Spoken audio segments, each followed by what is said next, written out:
сейчас мы решили собрать экспертов, кто непосредственно работает в этой сфере, чтобы вот на данном этапе понять, что из себя представляет проблема технологизации, цифровизации языка. Может, еще какие-то аспекты он за собой, как сказать, тащит, там, например, диджитал-стратегия, может, еще какие-то вопросы. Чтобы самим на самом деле вот понять, как вообще выглядит или должна выглядеть структура работы по технологизации языка.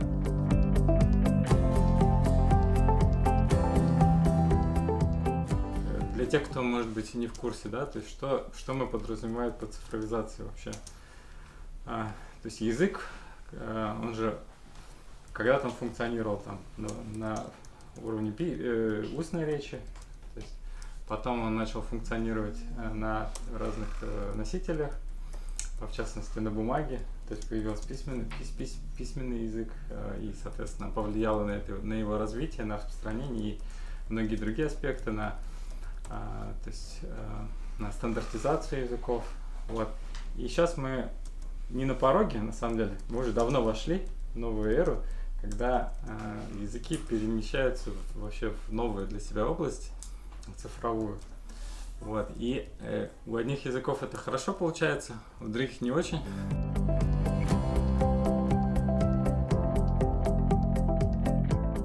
Когда мы говорим корпус, есть два у этого значения. Первое значение – это коллекция текстов в цифровом виде. В цифровом виде нужно как можно больше текстов, написанных на естественном башкирском языке. Для того, чтобы это было, нужно собирать те тексты, которые уже существуют вместе, во-первых. А во-вторых, нужно оцифровывать те тексты, которые были когда-то написаны, напечатаны на башкирском языке. Их нужно переводить в цифровой вид. Это очень важно. То есть книги сканировать, распознавать, вычитывать, журналы, газеты, которые выходили вот, по крайней мере, с 40-х годов.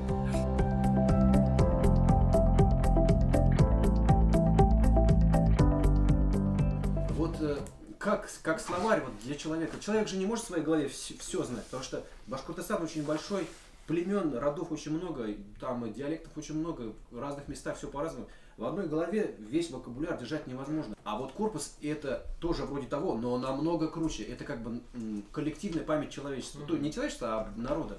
Потому что, например, иногда вот спорят два человека, да, что-то неправильно по-башкирски говоришь, Алла беда, Алла этмеда. А он говорит, нет, это ты неправильно, а можно обратиться к корпусу и понять, как на самом деле лучше.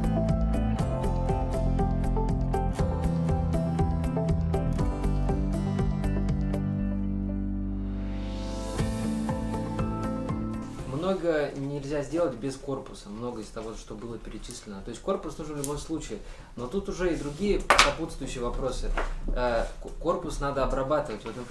Вот, например, мы хотим просто посчитать количество слов, да? Но мы же знаем, что у слов много форм, да? Падежи, суффиксы, да? Их много.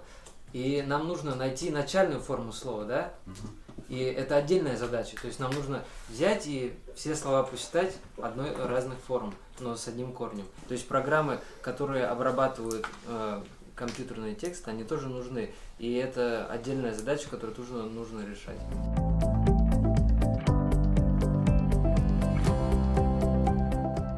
Очень похвально все-таки, что вот такие вот оценки, экспертные советы уже со стороны Академии наук и так далее происходят. Да? То есть мы уже общаемся, мы друг друга знаем.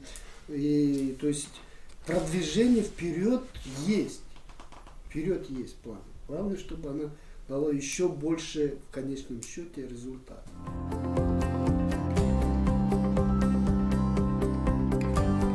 Мне кажется, мы сейчас испытываем вот такие небольшие народы, вот как наши башкирские, они испытывают на переломе эпох, как бы находятся, испытывают некий такой исторический перелом в том плане, что, ну вот как бы известно, что язык занесен в атлас как бы языков, находящихся в таком опасном состоянии. Ну, известно, что языки они потихоньку исчезают, вот и как бы Вот Ильдар как-то рассказывал, вернее, мы спрашивали, а что тебе дало вот это все? Он сказал, я заимел очень много друзей, и моя жизнь стала, ну, как бы, и более интересной, более насыщенной. Я, наверное, то же самое могу сказать. Вот. Занятие языком — это очень увлекательно, и я бы хотел, чтобы многие молодые люди, вот особенно вот студенты у нас сегодня были, тоже бы превратились так же, как и я, в таких стихийных лингвистов, скажем так, потому что ничего для этого особо не надо. И чтобы это было бы такое движение, может быть, даже не флешмоб, а такое общественное движение, чтобы все, ну, так или иначе, свое, вот как в Википедии, свой маленький вклад бы делали. И это было бы очень весело, и сплачивало бы, это было бы здорово и полезно. Язык — это проявление культуры, проявление сознания. Именно в нем раскрывается народ сам, который говорит на этом языке. Вот, поэтому мне было интересно изучить другую культуру, и я это делал через язык. Нашлись люди, которые тоже были в этом заинтересованы, у нас образовалась команда, и мы занимаемся вот исследованием.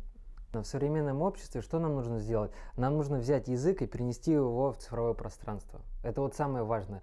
То есть мы должны запечатлеть башкирский язык в цифровом виде. То есть взять и перенести его. Это то же самое, что сохранить сознание всего народа.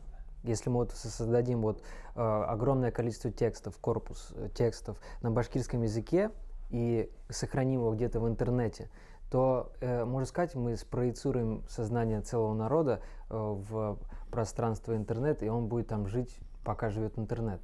Поэтому это одна из самых важных частей для сохранения языка. Это чтобы язык функционировал в современном обществе и функционировал в цифровом виде. Вот. Я считаю, это самое важное.